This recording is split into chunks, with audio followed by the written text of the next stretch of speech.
El domingo pasado, el último domingo que yo compartí, toqué un tema que era la importancia de descubrir y realizar la visión de Dios para tu vida.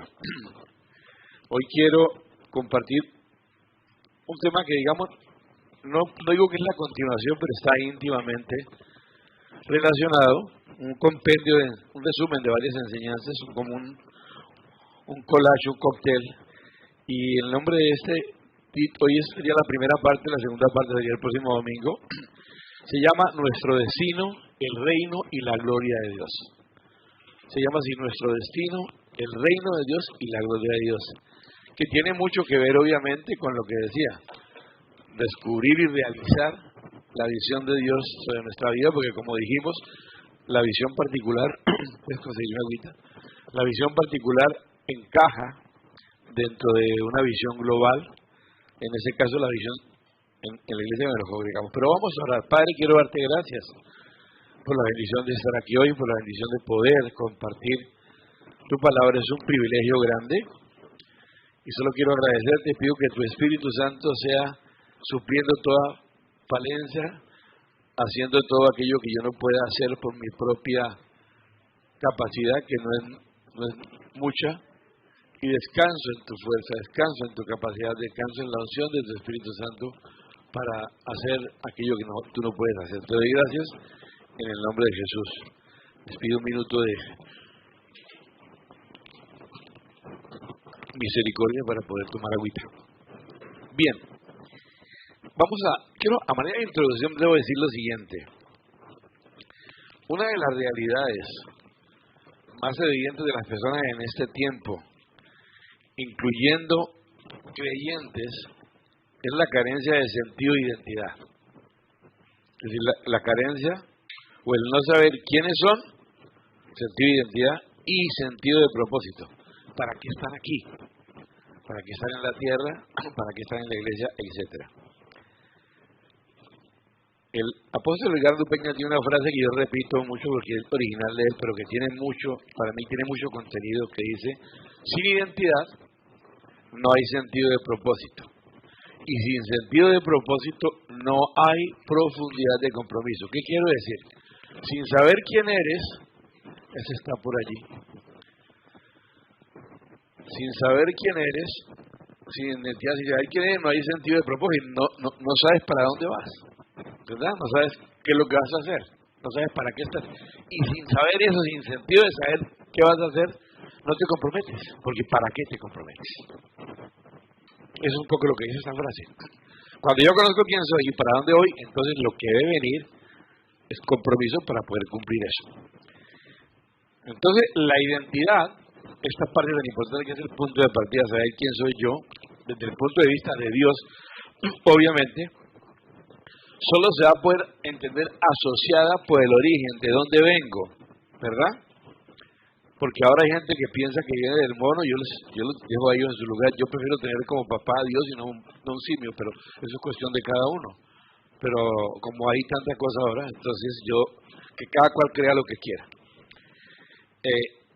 Y el propósito para que estoy aquí se va a poder entender con el destino. Entonces, identidad se asocia con el origen, de dónde vengo.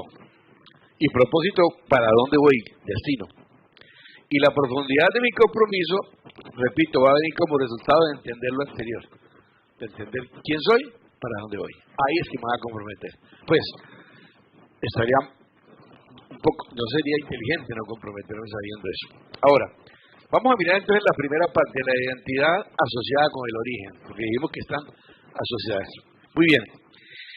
El origen planteado desde una cosmovisión bíblica, que es la nuestra, los creyentes, no de la cultura predominante, porque la cultura predominante se mueve con cosmovisiones de diversos tipos que no voy a citar aquí, pero nosotros nos movemos como una cosmovisión cristiana. ¿Qué significa que tenemos cosmovisión cristiana? Que vemos la vida cristiana, el mundo, no solo la vida cristiana, vemos todo como Dios lo ve, conforme a los principios de Dios.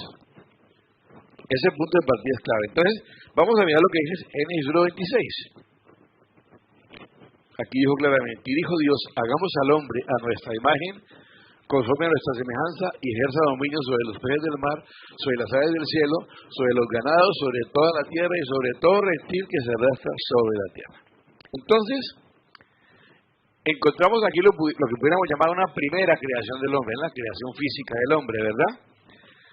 Que luego era perfecta, pero como saben, se vio afectada por la desobediencia, y para poder restaurar todas esas cosas que se perdieron allí, incluyendo un punto clave, porque aquí habla de ejerza dominio, incluyendo la autoridad delegada por Dios al hombre. Dios le había dado autoridad al hombre para gobernar la tierra, eso se perdió, pero entonces el Hijo de Dios, que existía desde la eternidad, vino a este mundo encarnado en la persona de Jesús, porque la Biblia dice que en el principio era el verbo era con Dios y el verbo era Dios. El Hijo existía, el niño nació, pero el Hijo existía. El niño se encarnó, pero el Hijo existía. Entonces, lo que quiero decir es que todo el plan que aparentemente se dañó por la obra del diablo, Dios lo vuelve y lo restaura. Efesios 2:10, me gusta esta versión que Dios habla hoy, dice, pues es Dios quien nos ha hecho, no lo puse, bueno, yo les leo, pues es Dios quien nos ha hecho, Él nos ha creado en Cristo Jesús, para que hagamos buenas obras. Mira lo que dice esta parte, siguiendo el camino que Él nos había preparado de antemano. O sea, todo estaba preparado de antemano. Es decir, aquí es como si hubiera una doble creación, ¿no? La primera, la de Génesis, por decirlo así, y la segunda, la que se produce en Cristo Jesús. En realidad es una recreación, digamos, porque en cierta manera empieza de nuevo. Entonces, eso tiene que ver con la identidad asociada con el origen. Si yo sé que vengo de Dios con propósitos, planes planeados de antes de la fundación del mundo, así el diablo haya hecho lo que haya hecho, en Cristo Dios devuelve esto. Entonces entendemos cómo yo puedo entender quién soy si sé de dónde vengo. Pero si pienso que vengo de otra parte, yo no creo que tú puedas entender. Alguien decía, es como que un fabricante crea esto para hacer un televisor, ¿verdad? Lo creó para hacer un televisor y va a funcionar como un televisor. Yo no puedo coger esto y conectar una guitarra, o peor, aún lo puedo usar como licuadora, no va a funcionar. Entonces, el fabricante determina lo que hizo y para qué lo va a usar. Entonces, si creemos que Dios es quien nos creó, ese es nuestro punto de partida y nuestra identidad está en Él. O sea, somos lo que Dios dice que somos. No lo que el mundo dice que somos, ni los científicos dicen que somos, ni el que sea dice que somos. Tenemos que somos hechos a imagen de Dios. Yo soy un hijo de Dios, hecho a imagen de Dios, amado desde antes de la fundación del mundo. Ahora vemos el propósito asociado con el destino. ¿Qué quiere decir? ¿Para qué estoy aquí? Que tiene que ver con para dónde voy. En nuestra cultura latina, esa palabra destino pues no tiene mucho sentido, ¿no? Porque genera precisamente yo no sé si ustedes ven televisión colombiana, no sé si todos, pero hay una novela que se llama Gaviota, y una de sus canciones es mi destino, que un mal amor, es una declaración negativa, pero está diciendo es mi destino, asociamos destino como algo que me va a pasar, inexorablemente. El destino es que el destino lo quería así, pero ese no es el destino de Dios, pero en nuestra cultura destino suena algo así, como algo que ya está predeterminado, algo incambiable, un curso incambiable hacia el futuro al cual todos estamos abocados. Pero en la Biblia, la palabra destino tiene otra connotación. ¿Qué es destino en la Biblia? Un propósito para lo cual algo ha sido diseñado. ¿Ya? Sí, yo he sido diseñado de una manera, ¿para qué? Para cumplir, para llegar a un destino, para hacer algo para lo cual fui creado. Eso es destino. Vamos a mirar, aquí es muy importante, ¿no? Y vamos a ver un pasaje ahora para ir mirando esto más ampliamente. Génesis 2:27. Mire que aquí hay dos palabras interesantes. ¿Tampoco está? ¿Seguro? Bueno, se los voy a leer. Es que Génesis 2, todavía no, dejémoslo ahí, Génesis 2:27, voy a leer Reina Valera. Esta dice, entonces Jehová Dios formó al hombre del polvo de la tierra y sopló en su nariz aliento de vida. En este pasaje, en 26 y 27, en el pasaje, en Génesis 26, si lo podemos volver a mirar, devolvamos un poquito nada más, no importa. Génesis 26 dice que Dios hizo al hombre, ¿cierto? Hagamos al hombre, dijo, ¿no? Pero un versículo después dice, Jehová Dios formó al hombre. Si ya lo había hecho, ¿cómo así que lo formó? Luego, un versículo después lo explica. Dios creó al hombre, luego dice que lo formó. Entonces, es interesante el cambio, son dos palabras muy distintas en hebreo. Entonces, aquí viene una cosa interesante. En el 1.26 dice que Dios, creamos al hombre, y en el 1.27 dice Dios formó al hombre. Entonces mire, hagamos al ser humano nuestra semejanza y que tenga dominio sobre las peces del mar y sobre las aves de la sierra. Génesis 1.26 y 27, es uno. Sí, perdón. Y ahora miremos el 27. No sé si es esto o Génesis 2.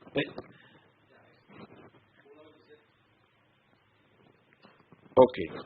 Dice, busca un momento, entonces Jehová Dios formó, pon Génesis 2.27 ahora. Ya lo que está buscando. ¿No hay 2.27?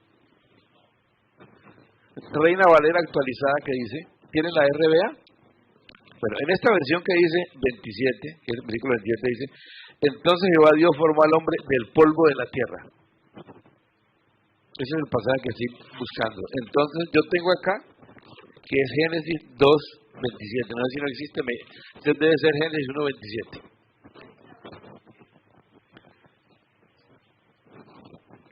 Busquen uno que diga que formó al hombre del polvo de la tierra y sopló en él aliento de vida y fue el hombre un ser viviente. Búsquenlo porque quiero que lo miremos, es importante verlo. Dice, entonces Jehová Dios formó al hombre del polvo de la tierra. Y me dicen cuál es, porque quiero que miramos esa diferencia entonces. ¿Qué son? Génesis 2.7, ok. Génesis 2.7. Se me fue el 2 doble.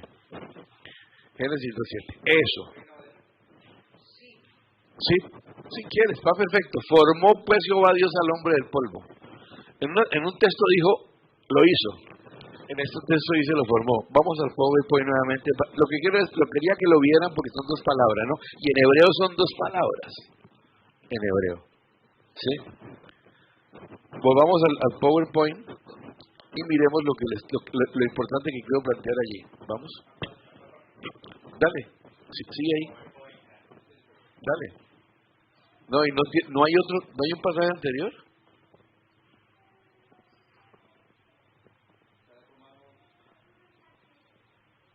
Entonces no va a estar, no sé qué pasó con él. Ahí está. Lo hizo en cuanto a su origen. ¿De dónde viene? De Dios. Pero lo formó en cuanto a su destino. ¿Para dónde va? O sea, Dios lo crea, le da vida, pero le pone unos ingredientes, lo forma, le da una forma particular para hacer algo. ¿Sí? Lo crea como dice, bueno, Dios creó a Juan. Lo crea, le dio vida, pero le pone unos dones. Ese formó, ahora ya darle un equipaje correspondiente a lo que Juan particularmente va a hacer. Ese es el punto. Le da vida, lo hizo, hace al hombre, pero lo forma, es que lo moldea. Le da un diseño particular. Por eso hizo a Jaime de una manera, a Luis de otra manera, a Laila de otra manera, cada uno de una manera distinta, para cumplir un destino. Entonces, Dios no solamente quería poner gente en la tierra que, por decir, cuando dice que viviera, pues que respirara, ¿sí? Eso es cuando alguien tiene vida, pues vive y respira, sino que Dios quería gente que pudiera tener cierta clase de vida para cumplir algo que cumplir, razones por las cuales existir y tareas que cumplir. Entonces, mala noticia, no sé si sea mala o buena. Tú y yo no solo aquí nos dieron vida, sino que tenemos tareas que cumplir. Y esa formación tiene que ver con una formación de acuerdo a la tarea que cumplir. Bueno, muy bien. Miremos otro pasaje, ahora sí, Romanos. Esto es muy interesante y les voy a asociar el contexto. Para ver cómo Dios hace las cosas aún antes de haber nacer. Por ejemplo, está hablando de Caín y Abel. Pues no habían aún nacido ni habían hecho aún ni bien ni mal para que el propósito de Dios conforme a la elección permaneciese no por las obras sino por el que llama. Esto no es Caín y Abel, esto es Jacob y... Bueno, sí, perdón, estoy... Vamos a Romanos 9:11. Ahora, otra versión. Esta versión es muy interesante. Cuando aún no habían nacido y por tanto no habían hecho nada, ni bueno ni malo, Rebeca recibió este anuncio: el mayor servirá al menor. Y es que Dios que hace el llamamiento elige conforme a su propósito y no conforme al comportamiento humano. O sea, desde antes Dios predestinó este servicio. Estoy hablando de Esaú y Jacob, realmente. Esaú y Jacob. Es un pasaje muy interesante. Antes de que lo hubieran hecho, ya había destinado un asunto. Y aquí se juntan tres cosas. Propósito, hubo una elección, o sea, él determinó desde antes algo y un llamado. Ok, entonces vamos a mirar un poquito más, solamente para decir que Dios de antemano decide lo que va a hacer con la persona. Él lo marca. Dice que aún no habían hecho nada, ni siquiera nacido. Pero ya Rebeca recibió ese anuncio de parte de Dios. El Señor servirá al menor. El mayor servirá al menor. Eso no es correcto. Y dice, y es que Dios que hace el llamamiento elige conforme a qué? A su propósito. No conforme a lo que nos parece. No conforme al comportamiento. Se portara bien o se portara mal, yo lo había elegido. Es interesante porque finalmente usted sabe que hay un trueque allí, ¿no?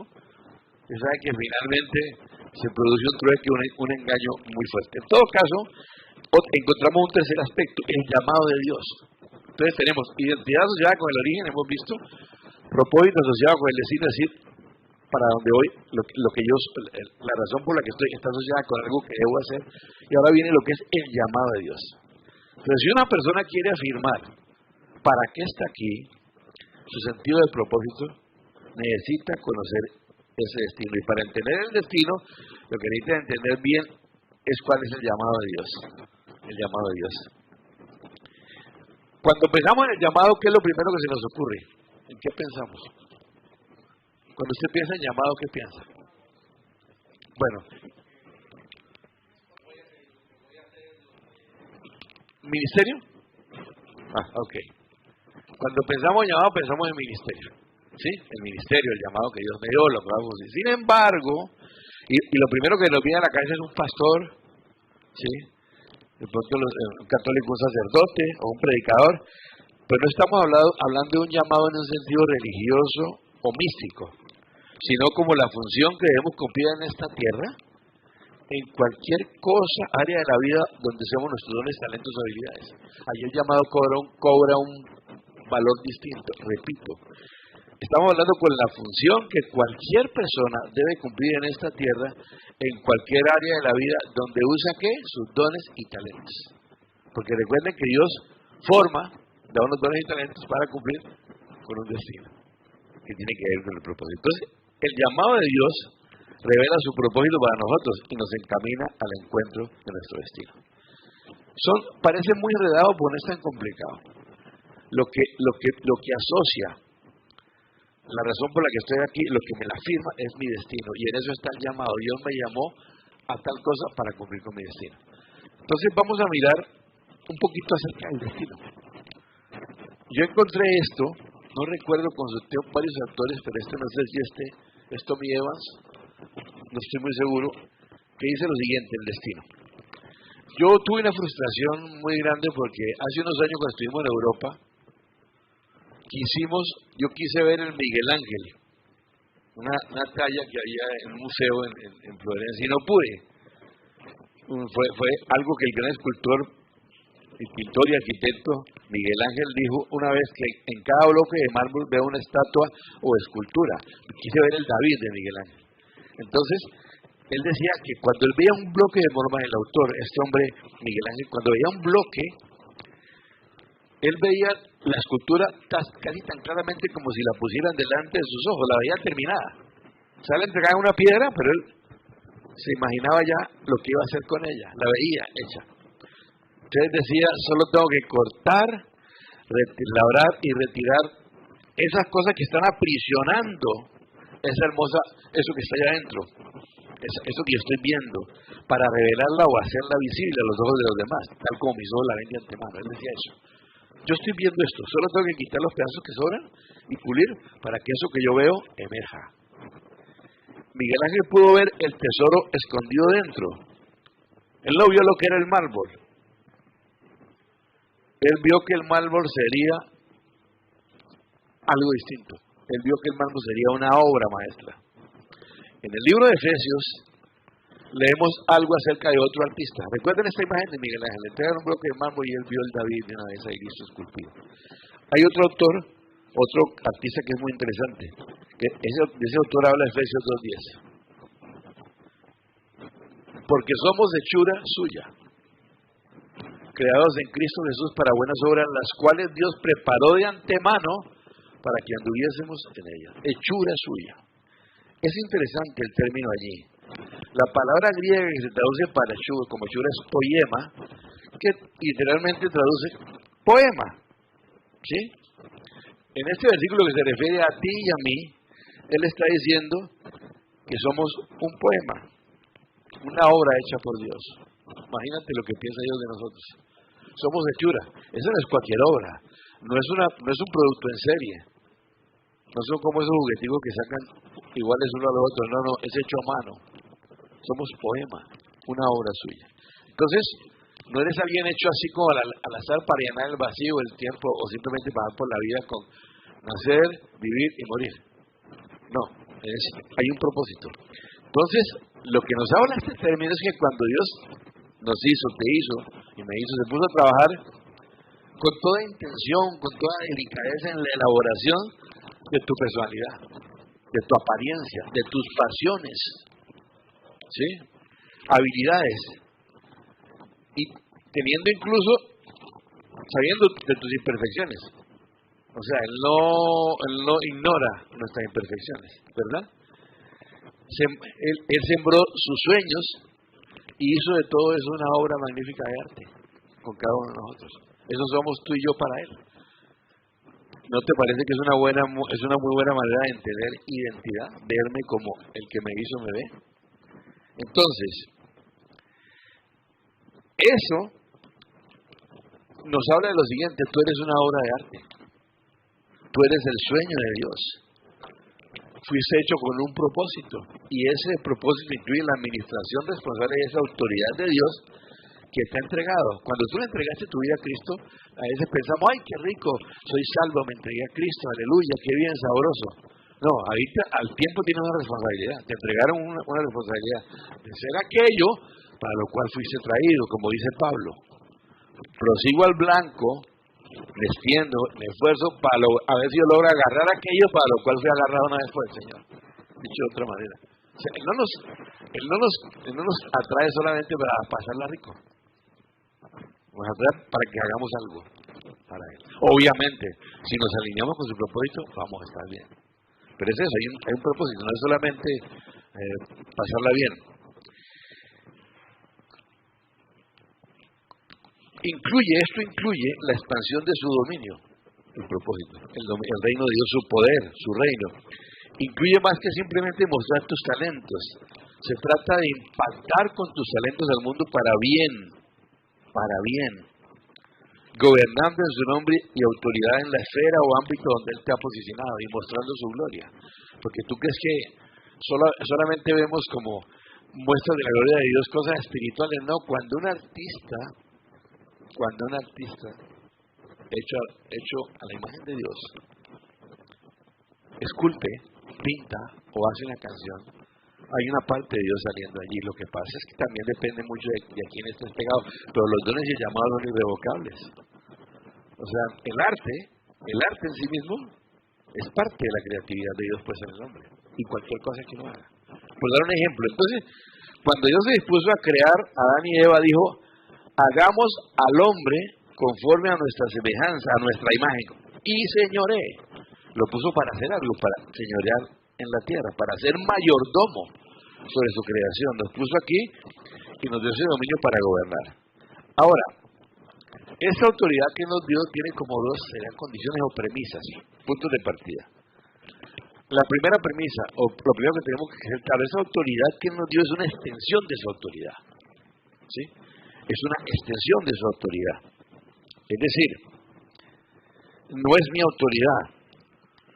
Dios, entre comillas, se le pongo este término, renunció voluntariamente a gobernar directamente sobre los asuntos de la tierra, y aquí es bueno que lo entendamos. Es que Dios lo permitió. Hay cosas que no es que Dios las permita, es que tú y yo no ejercimos mayordomía responsablemente. Tenemos responsabilidad, nuestras decisiones cuentan. A Dios le plació que nosotros rigiéramos el ámbito de la tierra. Entonces, nos puso de mayordomos y al entregar al hombre la unión de autoridad renunció a gobernar directamente sobre los asuntos de la tierra para hacerlo a través del hombre. En esencia, nos puso como, alguien usa la palabra virreyes, ¿no? Ser ese rey nos puso como reyes. Podemos decir que somos gerentes, el dueño, representamos al dueño, al presidente, somos gerentes sobre su creación, pero fíjate que un gerente no implementa su propio proceso. No, un gerente o procedimientos de iniciativa, sino que un gerente supervisa las tareas y las personas de tal manera que las personas de la organización, hablando en términos administrativos o gerenciales, que esas personas reflejen los objetivos y la visión de quiénes, pues de sus superiores, ¿no? Del dueño del negocio. O sea, no es que el gerente haga lo que quiera, sino se basa en unos parámetros que hay, unos estatutos o una visión, visión, misión, etcétera. Ok. Dios es nuestro superior y Él nos ha puesto en la tierra para administrar su creación, en sujeción o debajo de Él. O sea, no es que igual el gerente le tiene que dar cuenta a la junta directiva del presidente. En este caso, la junta directiva es Dios, ¿verdad?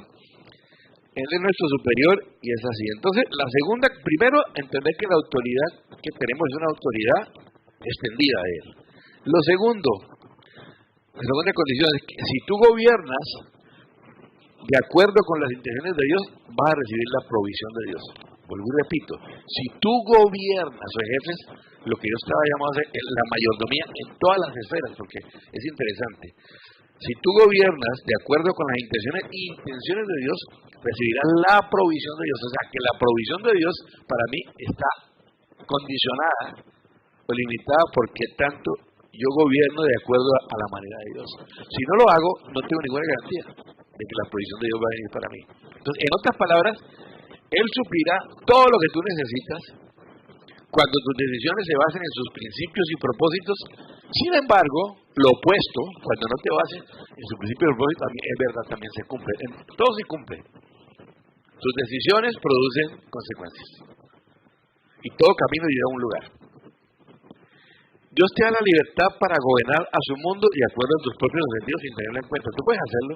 De hecho, el 99, bueno, no sé, mucha gente vive por fuera de eso, y la verdad, cada uno es libre y yo no estoy aquí para juzgar eso ni criticar. No, solamente digo, Él nos propone, ¿no? Si alguno quiere ser mi discípulo, venga. Si alguno quiere, venga, Él le está diciendo, tienen que, y nosotros tampoco hacemos eso.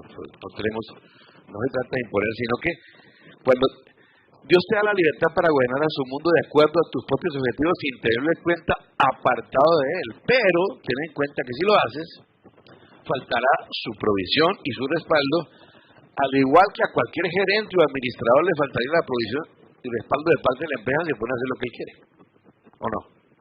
Si eres gerente y se puede hacer lo que quieres y te vuelan las políticas de la compañía, o por lo menos no te van a ascender, o te quedarás allí, o te tendrán. Pongo ejemplos laborales porque es importante. Entonces, cuando te mueves u operas fuera del propósito del gobierno de Dios para tu vida, independientemente vas a experimentar las consecuencias en todo aspecto, relacional, social, emocional y financiero. Pasa en todas las áreas.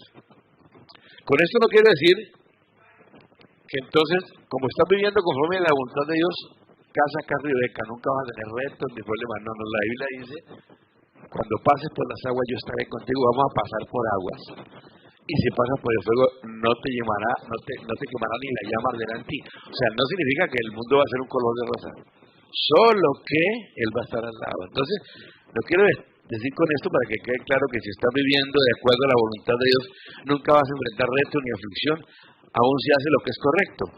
¿Por qué? Porque vivimos en un ambiente empapado de desobediencia, en un mundo caído, desobediencia a Dios, y Dios usa las pruebas para fortalecerte y desarrollarte. Ahora, no todas las cosas que llegan son pruebas de Dios. Nosotros nos metemos a veces en cosas y le echamos la culpa a Dios, ¿no? Ay, pero ¿por qué Dios, si tú te metiste? A Dios le echan la culpa del 90% de lo que pasa en el mundo, si no es el 99%. ¿Por qué a Dios? Pero un momentico, y tú estás caminando conforme a Dios, ¿de qué te quejas? O tú sabes por qué pasa esto. Somos tan livianos para juzgar. Bueno, no solo a Dios, somos muy livianos para saber por qué una persona hace eso, asumimos que sabemos. No, hay que tener mucho cuidado con eso. Entonces, sin embargo, Jesús dijo que si lo sigues, esas dificultades va a haber, no te vencerán, no te moverán, y a pesar de eso, te sentirás seguro y en paz. Entonces, yo prefiero eso, para mí, ¿no? Pues, yo sé que quieras tú, pero yo prefiero, sé que voy a tener dificultades, la vida es fuerte, hay cosas, pero prefiero estar seguro si camino de su mano. Vivir tu destino significa ¿qué? ¿Qué significa vivir mi destino? Vivir tu destino significa vivir de acuerdo al diseño divino de Dios dentro de ti. Ejercer la plena autoridad que Él te ha entregado y gobernar en la esfera donde Él te ha puesto. Cuando hablamos de esfera de gobierno, la gente se hace muchas películas, ¿no? No fácil. Hay una esfera de gobierno elemental, tuya. Autogobierno se llama. Esa es la primera esfera de gobierno. El gobierno que ejerce sobre mi propia vida, de acuerdo, si quiero, pues si esa es mi creencia, a los principios de Dios. La familia, los negocios, la educación, todo tiene unos gobiernos. Entonces, afortunadamente, ni tú ni yo tenemos que crear, digamos, pasar por la carga de crear nuestro destino, porque tu destino ya existe. Si tú crees que Dios te hizo y no otra cosa, yo que creo, para mí mi destino ya existe, pues Dios ya lo ha determinado. Y nuestro trabajo consiste, ahora no se va a cumplir inexorablemente, ¿no? Eso es otra cosa que quiero aclarar. No es como decía el concepto de destino que tenemos los latinos, ¿no? Por las canciones que vimos, ¿no? Es mi destino. Quiere decir, ahí me tocaba decir punto. No, Dios no está hablando de eso. Cuando Dios habla de destino, habla de un lugar al cual arribar en bendición, una meta hacia la cual ir, ¿verdad? Entonces, nosotros no tenemos que crearnos eso, pero ahí tenemos que decidir voluntariamente alinearnos con eso. ¿Sí? Yo tengo que plegar mi voluntad y decir, bueno, yo me la juego contigo, me voy contigo para llegar allá. Nuestro trabajo consiste en alinearnos. Entonces, en Efesios 21:10 leíamos que ha sido creado intencionalmente en Cristo Jesús para buenas obras, lo leímos ya, que Dios ya había preparado anticipadamente. Y si tú captas, si uno capta y se apropia de esa verdad, tu vida va a cambiar. Y tus interrogantes se resumirán en una sola pregunta: ¿cuál es el plan de Dios para mí? Hay un versículo que usamos mucho los cristianos: a los que aman a Dios todas las cosas les ayudan para bien. Y lo dejamos como ahí, ¿no? Pero es que después dice: a los que han sido llamados conforme a su propósito. Ese es el versículo clave, ¿verdad? Sí, han sido llamados conforme a su propósito. Entonces, debemos recibir la dirección de Dios y caminar según eso. Lamentablemente, otra cosa que nos pasa, tratamos de vivir los destinos de otras personas en lugar del nuestro.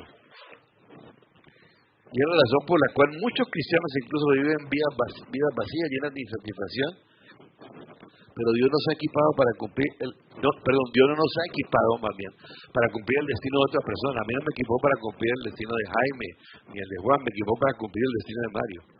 Y a Carlos le equipó para cumplir su destino, no el de, no sé, bueno, que no hay muy pocos aquí, o el mío. No, me equipó para cumplir el de él, ¿verdad? Entonces, Él tiene un destino solo para ti y nunca estarás completamente satisfecho hasta que estés cumpliendo con tu propio destino.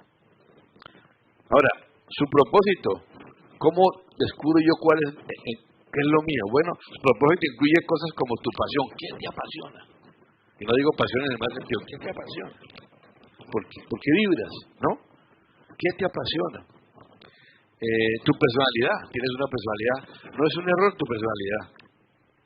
El Espíritu Santo la línea, pero tu personalidad es a propósito así. Así como tú ves un montón de flores y todas pueden ser rosas, ninguna es igualita. No, Dios te hizo de una manera intencional. Ahora, el Espíritu Santo nos alinea y nos endereza cosas, ¿no? Entonces, tu personalidad, tus habilidades, en qué eres bueno, no en lo que no eres bueno. Como empiezo a pensar, Dios muéstrame para que estoy yo bueno, empiezo a mirar lo natural. Dios se mueve también en lo natural para que yo soy bueno. No me meto en lo que no soy bueno, salvo que vea que Dios naturalmente me mete en un rollo, ¿no? Entonces, incluye cosas como tu pasión, tu personalidad, tus habilidades, tus sueños. Y las heridas que ha recibido, esto parece extraño, las cuales se combinan para ayudarte a cumplir con tu propósito.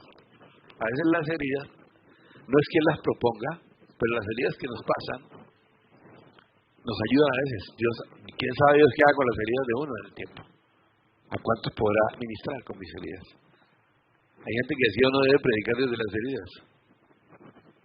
Cuando uno dice, yo me viví esto y Dios me sacó así, eso le sirve para... ¿Por qué? Porque Dios piensa en términos de otros, no en mío. Ese es el gran problema. Yo no puedo, el evangelio no es algo centrado en mí, es centrado en otros. Todo lo hago para bendecir a otros. Pero cuando creo que todo se trata de mí, aunque cantamos, todo se trata de ti, Señor, una canción por ahí. Bueno, en todo caso, tu destino, mira lo que dice Romano, aquí está. El versículo famoso, ya lo hemos visto. El destino es la vida y el llamado personalizado que Él ha preparado para ti, equipándote para que puedas cumplirlo con el propósito de darle a Él la máxima gloria y lograr la mayor extensión de su reino. Filipenses 2:13.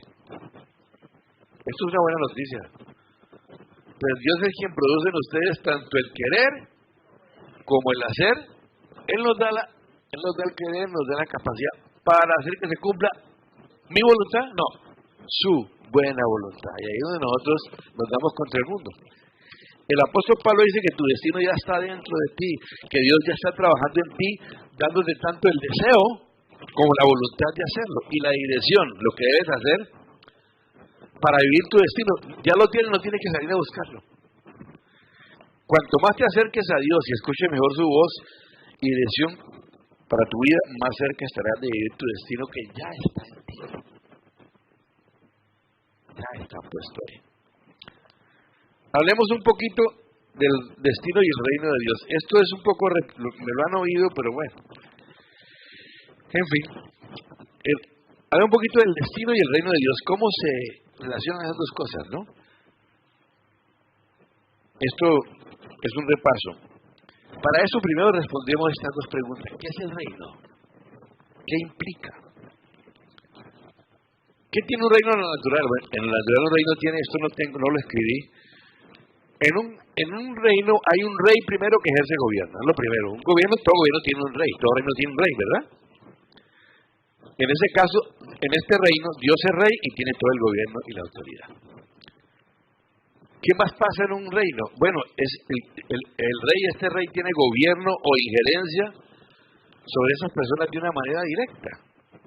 Ese rey ejerce gobierno e injerencia sobre personas de una forma directa. Entonces, número uno, ¿qué tiene un reino? Tiene un rey, tiene unas personas sobre las cuales ese rey ejerce autoridad. Tercero, todo reino tiene un territorio. Y en este caso, a veces se nos olvida que Dios reina en dos ámbitos. Dios reina en el cielo, pero Dios reina en la tierra. ¿Qué más tiene un reino? Cualquier reino, unos beneficios. Las promesas de bendición de Dios sobre las personas que están ahí, los ciudadanos de ese reino. Y por último, también tiene unas demandas o requisitos que cumplir, las condiciones para recibir esas promesas y bendiciones. Te lo voy a poner en un ejemplo a los que estamos aquí muy bueno. Mucha gente viene aquí a los Estados Unidos en pos del sueño americano. Y algunos llegan a la conclusión de que esto no es posible ni cierto. Algunos concluyen eso.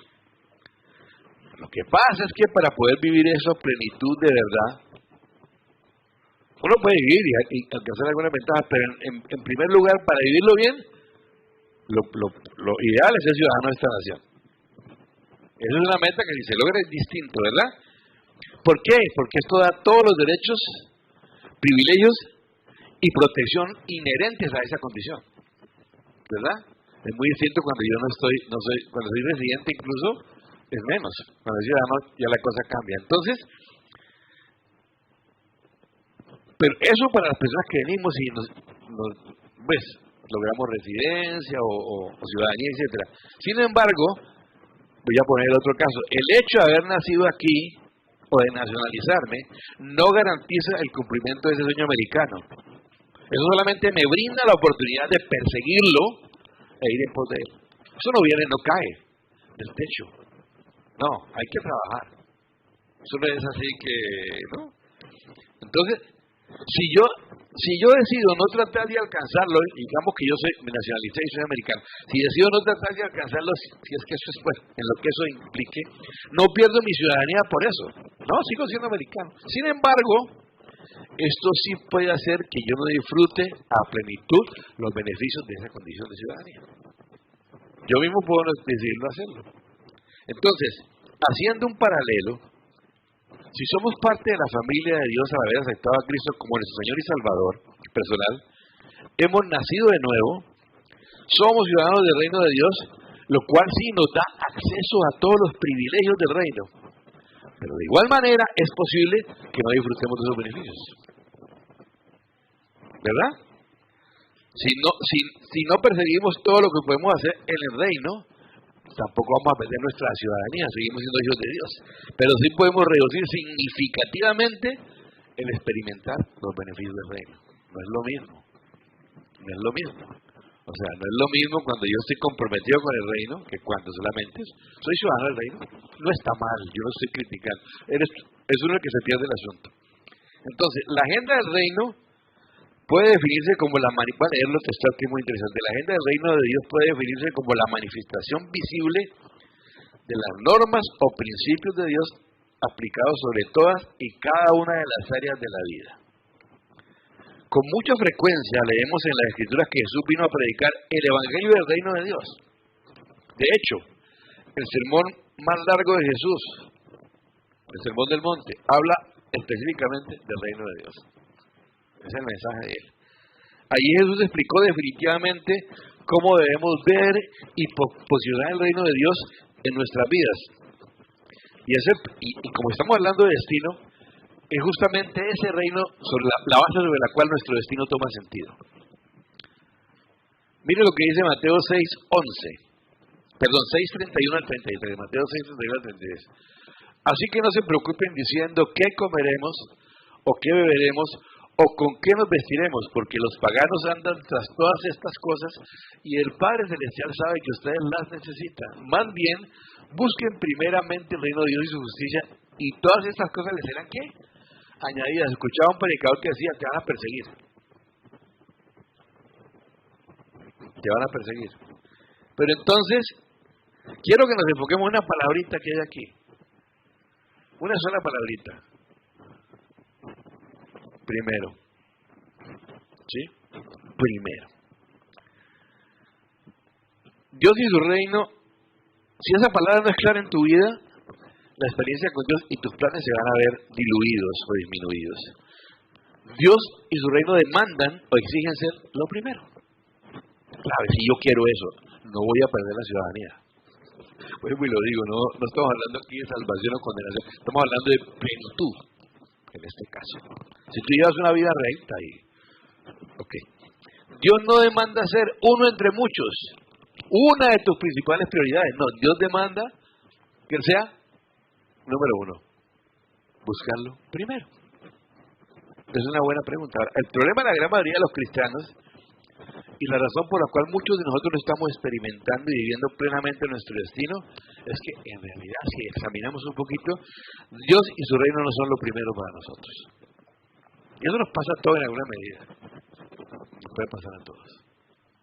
Y no lo hago para que alguien se sienta mal, es para revisar, es un inventario y ver, bueno, ¿qué hago para que esto no sea así? Porque Dios quiere que todos disfrutemos de todo, ¿verdad? Entonces, el problema es ese. Entonces, claro, Él está allí. Cuando dijimos que Él no es el primero, Él está allí, Él está en las inmediaciones. Dios es una de las cosas de la lista, pero no es el primero. No ocupa el primer lugar en nuestra vida. Eso es otra cosa. Mire, el hecho es este, uno siempre saca tiempo para todo, especialmente lo que quiere, lo que le gusta. Para todo lo que es una prioridad en la vida, uno saca tiempo y da la cosa más. Yo me acuerdo cuando yo no podía pescar, pero a mí me encanta pescar y es de las cosas que si le saco tiempo porque me gusta. Pero digamos, si uno no tiene tiempo para Dios, es que Él no ocupa el primer lugar en su vida. Sí, es simple, es pura lógica, no estamos hablando aquí de revelación, no es gran revelación. Yo le dedico mayor tiempo a aquello que es prioritario para mí. Punto. Y no está mal, es solo para que lo revisemos. ¿Verdad? Uno siempre saca tiempo para eso. Desde el momento que Dios creó al hombre, Él dejó claro que quería ser el primero. Mire que a los israelitas se les ordenó que dieran a los levitas, quienes fueron escogidos para servir a Dios en su templo, y pedían una ofrenda de los primeros frutos. Una y otra vez dice a su pueblo en muchas partes que iban a traerle lo primero. Cuando Dios le habló a la iglesia de Éfeso, le dijo que habían dejado su primer amor. Está en Apocalipsis 2:4. Sin embargo, en tu contra, esta es la NBI, me trae a memoria la otra, que has abandonado tu primer amor. Él no está diciendo que no lo amaban. Ojo, no, Dios no es así. Él no está diciendo que no lo amaban, sino que no lo amaban primero. En otras palabras, decía que su amor por él no ocupaba el primer lugar en sus vidas. Colosenses 1:18. Esto sí que es un pasaje tremendo. Él es la cabeza del cuerpo, que es la iglesia. Él es el principio, el primogénito de la resurrección, para ser en todo, ¿qué? El primero. Él ocupa el primer lugar en todas las cosas, Jesús. Entonces, cuando estamos haciendo una larga fila para entrar en algún lugar, pagar el supermercado, etcétera, a nosotros no nos gusta para nada que otras personas se los cuiden adelante, abusivamente. Eso aquí es muy mal visto en esta nación. En América Latina, pero bueno, en Colombia todo el mundo hace eso, ¿no? Pero aquí usted hace eso y se encuentra con un norteamericano así nativo y le va diciendo, hey, y sí, porque se supone que hay un respeto, ¿no? Entonces, cuando Dios nos dice que debemos ponerlo en primer lugar, Él está diciendo que está cansado de que otras cosas se cuelen en la fila por delante de Él. Le damos gracias por todo lo que nos ha dado y luego permitimos que esas mismas cosas por las que le damos gracias se metan en la fila por delante de Él primero que Él. En nuestros pensamientos, tiempo y prioridad. O sea, a veces las bendiciones que Dios nos da, las ponemos primero que Él. Cuando Jesús dice que debemos buscar primero su reino y su justicia, no es una petición, no es una sugerencia. No es algo que Dios espera que consideres, no, es algo que te está diciendo. Es en realidad algo negociable que debes vivir con el fin de, ¿para qué? Para que puedas realizar y experimentar plenamente la más grande manifestación de su reino. Si estás buscando tu pasaporte a tu destino, está en el reino de Dios. Busca primero el reino de Dios. El reino presupone la presencia de un rey. Y si Él es un rey, ¿qué hace un rey? Gobierna, ¿verdad? Así que entre otras cosas, buscar el reino de Dios primero, ¿qué significa? Significa buscar el gobierno y la autoridad de Dios sobre mi vida. ¿Qué quiere decir esto en términos prácticos? Bueno, suena muy teórico. En la práctica, cuando tienes que tomar una decisión, vas a Él primero. Que cuando hay que resolver un problema y estás buscando una solución, vas a Él primero. Primero busca la solución de Dios, a ver si se puede. En todo caso, la clave de todo logro, de cada realización y de todas las oportunidades para superar los desafíos de su vida, se basa en este principio: busca primero su reino. Yo quiero que avancemos un poquito y hablemos un poquito más de lo que es una visión de reino, para ir como cerrando ya este tiempo. Necesitamos una visión de reino para poder ir en pos de su destino. Necesitamos una visión de reino. Ahora, yo quiero decirte algo para cerrar este punto antes de entrar. Tú fuiste creado para Él, no para ti mismo. Eso quiero que lo entiendas. Fuimos creados para Él, no para nosotros mismos. Y eso a veces Ahora, si vivimos para Él, seremos plenamente realizados nosotros mismos, porque estamos cumpliendo aquello para lo que fuimos diseñados desde antes de la fundación del mundo. Se va a enganchar contigo, o sea, tú te vas a sentir como pez en el agua. Entonces, busquemos lo que es. ¿Tienes ahí? Hasta ahí llegamos. Bueno, es que no alcanza a terminar el pueblo en poder. Quiero que hablemos de lo que es, para hacer todo esto, para poder poner primeramente el reino de Dios delante de nosotros, para poder caminar hacia nuestro destino, necesitamos una clase clave, una visión de reino correcta, añadiría yo. Okay. ¿Qué es una visión de reino? Les voy a leer una definición que tengo. Una visión de reino es una concepción de lo que es la responsabilidad de la iglesia en el mundo. Lo que debe ser la actitud y la actividad de los creyentes hoy esta parte, mientras estemos aquí en la tierra. Lo quiero repetir. Una concesión de lo que es la responsabilidad de la iglesia en el mundo. Lo que debe ser la actitud y la actividad de los creyentes mientras estemos en esta tierra. Ahora, hay algo que produce mucha confusión al respecto. Y este tema es interesante. Porque uno encuentra en la Biblia dos expresiones del reino. O podemos decirlo de otra manera, dos tiempos en que ese reino se expresa. un tiempo estrictamente futuro, que habla de la segunda venida de Cristo, ¿verdad? Y la mentalidad de la gran mayoría de la iglesia se ha inclinado mucho hacia esto. El reino es solamente un asunto futuro. O sea, tiene una connotación puramente escatológica, tiempos finales. Una gran parte de la iglesia ve ese asunto así. Pero también en la Biblia encontramos una expresión o tiempo presente del reino de la cual habló Jesús en su primera venida. ¿Qué dijo Jesús? Mateo 4:17. Voy a leer la Reina Valera actualizada 2015, no sé si está por ahí. Esta versión dice lo siguiente: cuando Jesús llegó, desde entonces comenzó Jesús a predicar y a decir: arrepiéntanse porque el reino de los cielos se ha acercado. Así que el reino de los cielos no va a comenzar cuando venga Cristo por segunda vez, comenzó cuando Él vino por primera vez. Empezó, no estoy diciendo que esté pleno, empezó. Juan el Bautista también lo dijo. Hay posiciones extremas entonces en la iglesia hacia un lado u otro. Es como con el asunto del rapto, si es antes de la tribulación, en la mitad después. Cuando no hay acuerdo, pues es mejor quedarse tranquilo y vivir una vida tranquila, pero no te pongas a especular porque ni siquiera los teólogos están de acuerdo en eso. Porque la teología es teología, ¿no? Tratar de entender a Dios con esto. Eso es un poquito complejo. Es un poquito complejo. Teólogos, ¿no? Tratar de entender a Dios con la cabeza. No es tan fácil. Pero bueno, entonces la más común y aceptable posición, la mayoría, es un enfoque estrictamente escatológico, de tiempos finales. Pero entonces vienen preguntas: ¿qué tiene que ver el reino con nuestra forma de vida? ¿Qué tiene que ver el reino con las relaciones entre las personas? ¿Qué tiene que ver el reino con el avance de la iglesia en este mundo? Y nos queda la pregunta: ¿hasta dónde debe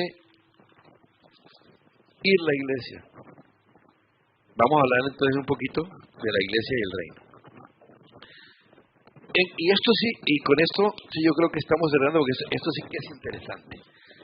En cuanto al reino, que empezamos más tarde, ¿no? En cuanto al reino, la iglesia tiene dos grandes llamados o comisiones. No me miren así.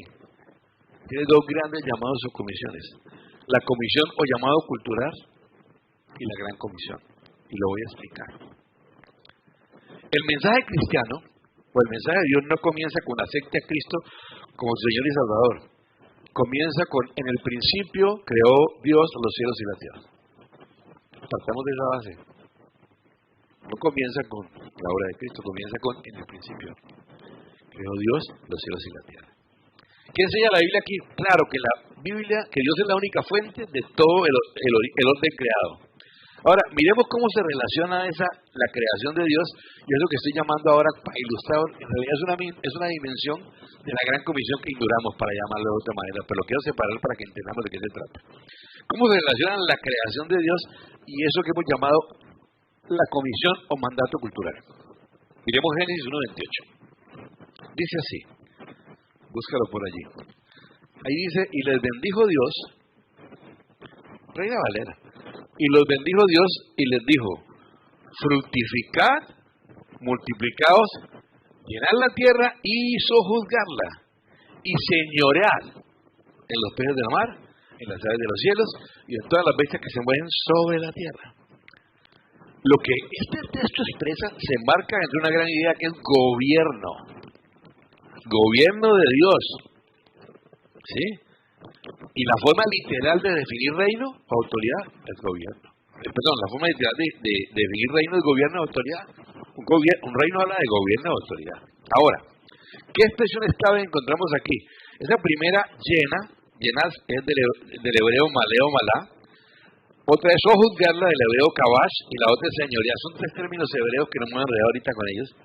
Pero las tres expresiones, eso lo hemos visto en otros mucho más de manera más amplia antes. Las tres expresiones son expresiones de gobierno, que exponen claramente la idea del gobierno en la tierra a través del hombre desde el comienzo. Dios le dio al hombre, como su virrey, la autoridad para gobernar la tierra, para ser mayordomo de la tierra en su nombre. Eso fue la misión inicial, ¿verdad? Desde el escenario del huerto del Edén podemos ver que es un reino integral, que no solamente toca lo espiritual, sino que también toca el entorno de los que están sometidos, e inclusive implica la tierra, porque él le dijo que le entregó el huerto para que lo guardara y lo labrase, lo cultivara, lo hiciera producir, ¿no es cierto?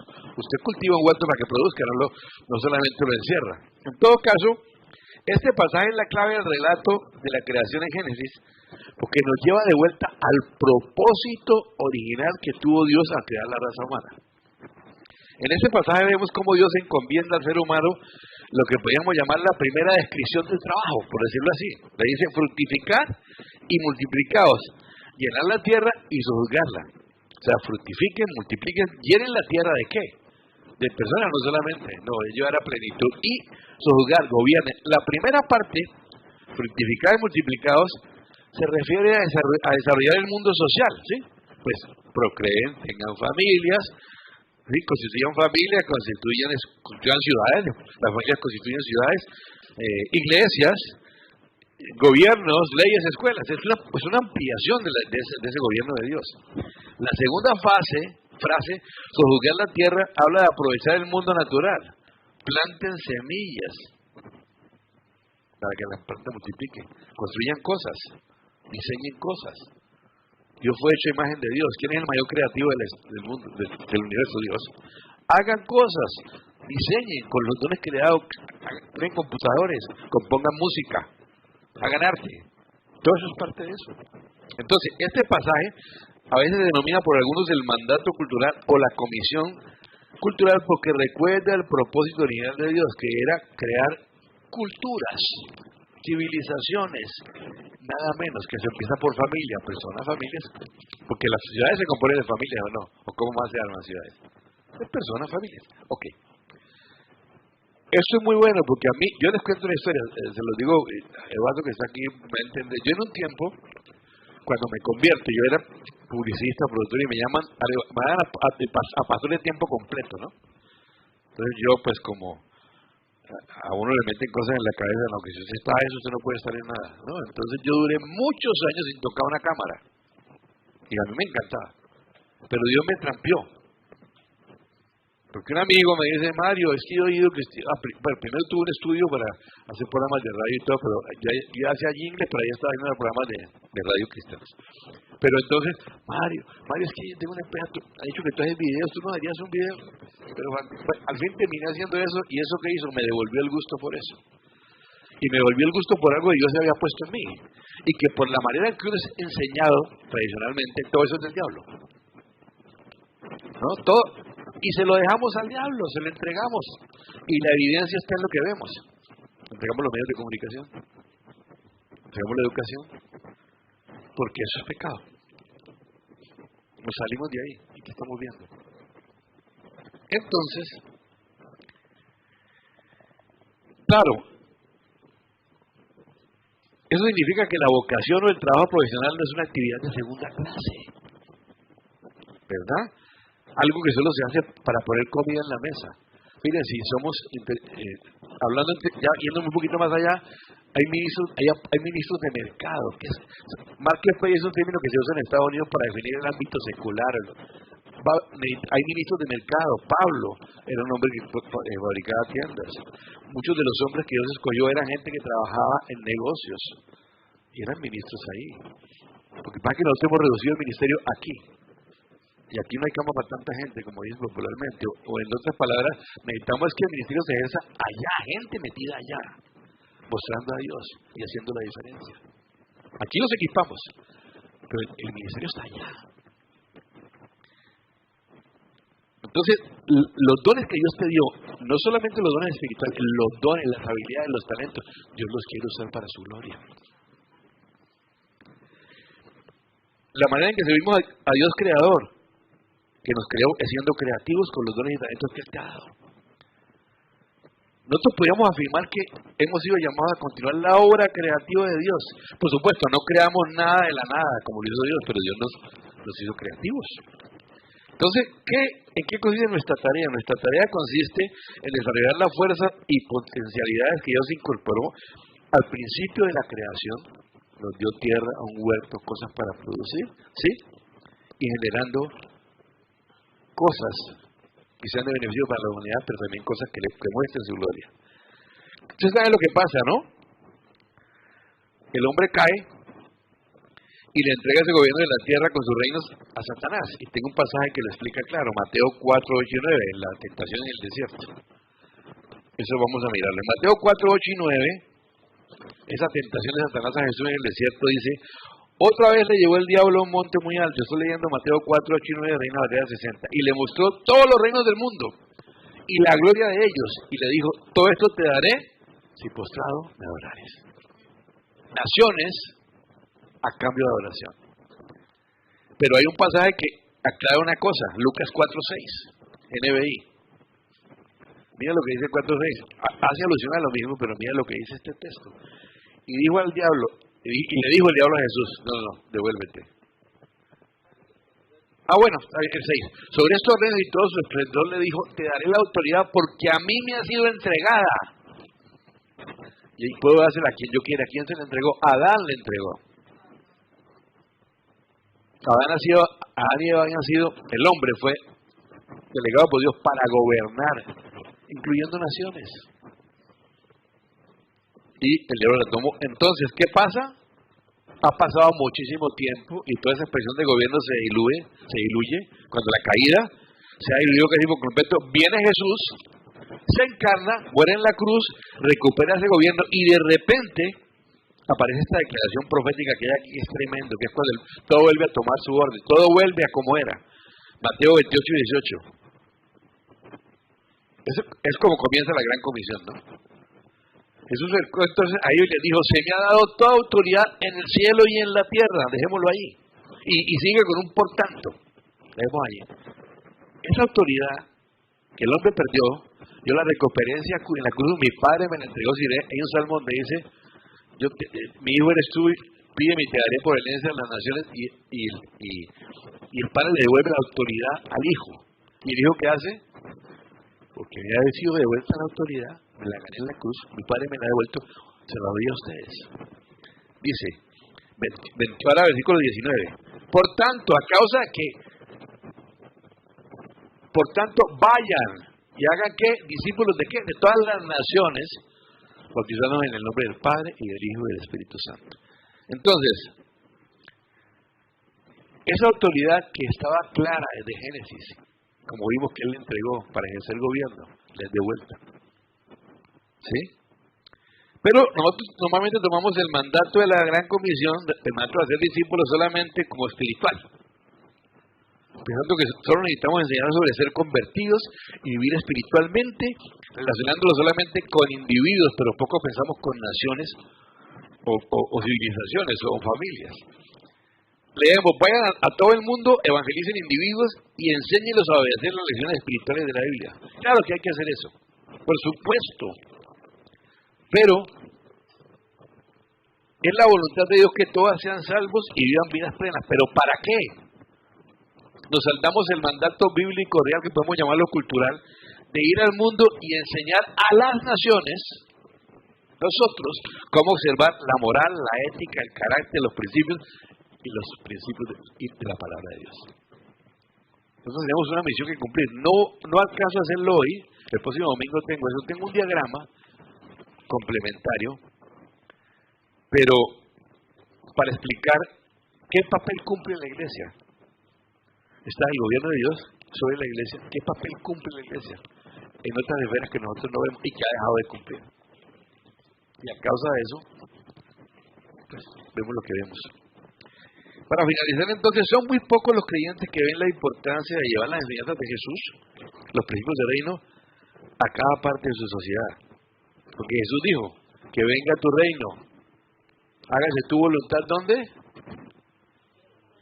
Exacto, cielo como en la tierra. O sea, yo quiero que la voluntad mía que hay allá se haga aquí. Y ustedes son los que yo tengo para que la ejerzan aquí. Ustedes son los responsables de transmitir esa voluntad y enseñar y discipular naciones. Ahora, ¿cómo empieza a discipular naciones? Discipulando gente, obviamente. Si gente, y discipular es más que venir a la iglesia, pero si tú logras discípulos, ¿quiénes van a cambiar sociedades? Familias, discípulos. ¿Y quiénes van a cambiar sociedades? Familias, discipuladas, caminando en principios. ¿Y qué hombres de negocios pueden cambiar el mundo de los negocios? Gente que ha sido formada en principios y puede hacer la diferencia en el mundo de los negocios, ¿verdad? Y así todos los que ustedes quieran, familias, negocios. Y uno que después lo tocamos porque sé que produce escozor.